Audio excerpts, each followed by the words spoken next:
आप देख रहे हैं अनहोनी। अनहोनी में आज की कहानी हमारे साथ शेयर की है विकास जी ने। तो चलिए बढ़ते हैं आज की इस कहानी की ओर। आज की इस वीडियो में आगे बढ़ने से पहले अगर आपने अभी तक अनहोनी चैनल को सब्सक्राइब नहीं किया है तो कर लें, और ऐसी ही और वीडियोस के लिए देखें डार्क फाइल्स। विकास जी बताते हैं कि घटना उन दिनों की है जब मोबाइल फ़ोन की जगह तार या चिट्ठी का इस्तेमाल किया जाता था, और अगर अंदाजन कहा जाए तो बात आज से करीबन 30 से 35 साल पुरानी है। दरअसल वाकया कुछ यूं है कि जब घर पर गांव जाने की प्लान बना तो मैं बेहद खुश हुआ, क्योंकि मैं तकरीबन 5 सालों के बाद अपने गांव जा रहा था और साथ ही पापा भी। सारी प्लानिंग हो जाने के बाद हमने कल ट्रेन पकड़ने का तय किया और फिर खाना पीना हो जाने के बाद अपनी पैकिंग शुरू कर दी। पापा की भी पैकिंग मैंने ही कर दी। पैकिंग हो जाने के बाद हम लोग सो गए। अगले दिन सुबह करीबन 9:15 बजे तक हम लोग स्टेशन पहुंच गए और टिकट कटवाने के बाद प्लेटफॉर्म नंबर 3 पर चले गए, जहां गांव जाने वाली ट्रेन आने वाली थी।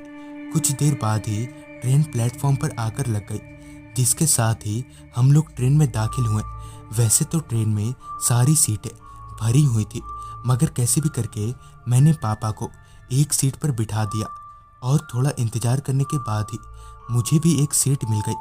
तकरीबन 2 से ढाई घंटों के सफ़र के बाद हम लोग गांव के स्टेशन पर उतरे और फिर वहां से रिक्शा करके सीधे घर पहुंचे। वैसे तो गांव के घर में सिर्फ भाई और भाभी ही थे, मगर उन्होंने हमें किसी भी तरह की कोई कमी महसूस नहीं होने दी। ऐसे ही दिन ढल गया। शाम की चाय हम सब ने एक साथ बड़े मज़े से पिया।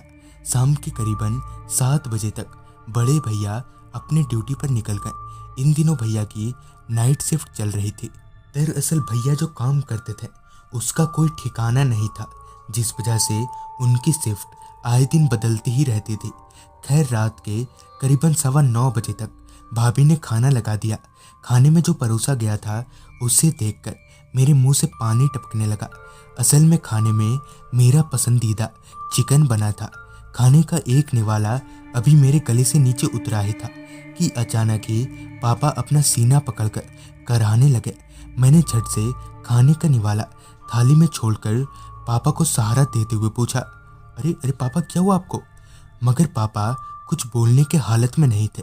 अब तक मैं समझ गया था कि पानी सर से ऊपर जा रहा है और अब पापा को लेकर हॉस्पिटल जाना ही होगा।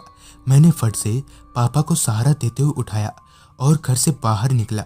भाभी भी साथ चलने की जिद करने लगी, मगर घर को ऐसे छोड़कर भाभी को साथ ले जाना मुझे मुनासिब नहीं लगा, जिस वजह से मैंने उन्हें घर में रुकने को कहा और अकेले ही पिताजी को लेकर निकल गया। वैसे तो 5 साल के बाद मैं गांव आया था, तो मुझे उतना कुछ तो याद नहीं था, मगर हॉस्पिटल का रास्ता मुझे बराबर याद था, जो कि गांव से थोड़ा हटकर एक रास्ते के किनारे बना हुआ था। इतनी रात गए तो गांव में कोई रिक्शा या फिर कोई सवारी मिलने से रही, तो मैं पैदल ही पिताजी को सहारा देते हुए हॉस्पिटल की तरफ बढ़ने लगा। कुछ देर में हम लोग उस हॉस्पिटल के पास पहुंचे। हॉस्पिटल के बाहर तो एक भी लाइट नहीं थी, मगर हॉस्पिटल के भीतर थोड़ी बहुत लाइटें टिमटिमा रही थी। लिहाजा मैं पिताजी को लेकर हॉस्पिटल में दाखिल हुआ। हॉस्पिटल में दाखिल होते ही एक वार्ड बॉय स्ट्रेचर लेकर हमारे सामने आ गया और पिताजी को सहारा देते हुए उसमें लिटा दिया और फिर उस स्ट्रेचर को एक कमरे में लेकर चला गया। लिहाजा मैं उसी कमरे के बाहर लगी सीट पर बैठ गया। कुछ देर बाद एक नर्स उस कमरे से बाहर निकली और मेरे पूछने पर बता दिया कि पिताजी अब खतरे से बाहर हैं, और साथ ही एक पर्ची थमाते हुए बोली, एक काम करिए, आप ये दवाइयाँ ले आइए। उससे पर्ची लेने के बाद मैं गेट की तरफ बढ़ने लगा। गेट के पास पहुंचकर मैंने पाया कि उस पर ताला लगा है। थोड़ी देर पहले तक तो गेट खुला था, तो फिर ताला किसने लगा दिया?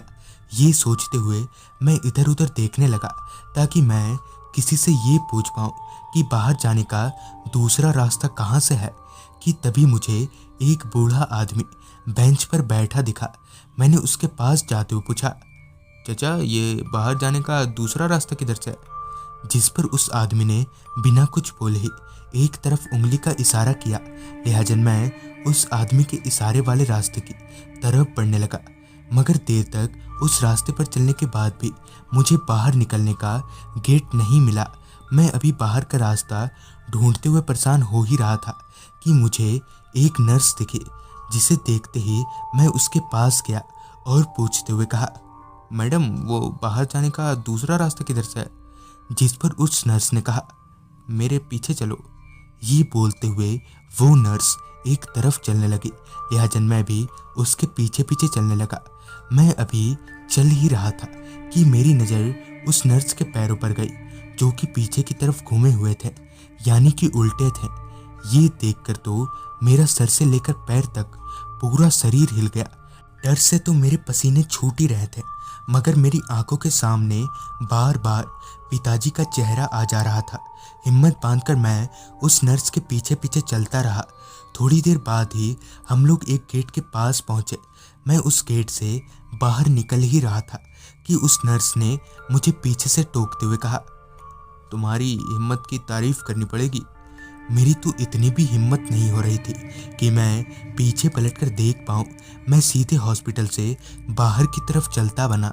हॉस्पिटल से बाहर निकलते ही मुझे एक मेडिकल स्टोर दिखा।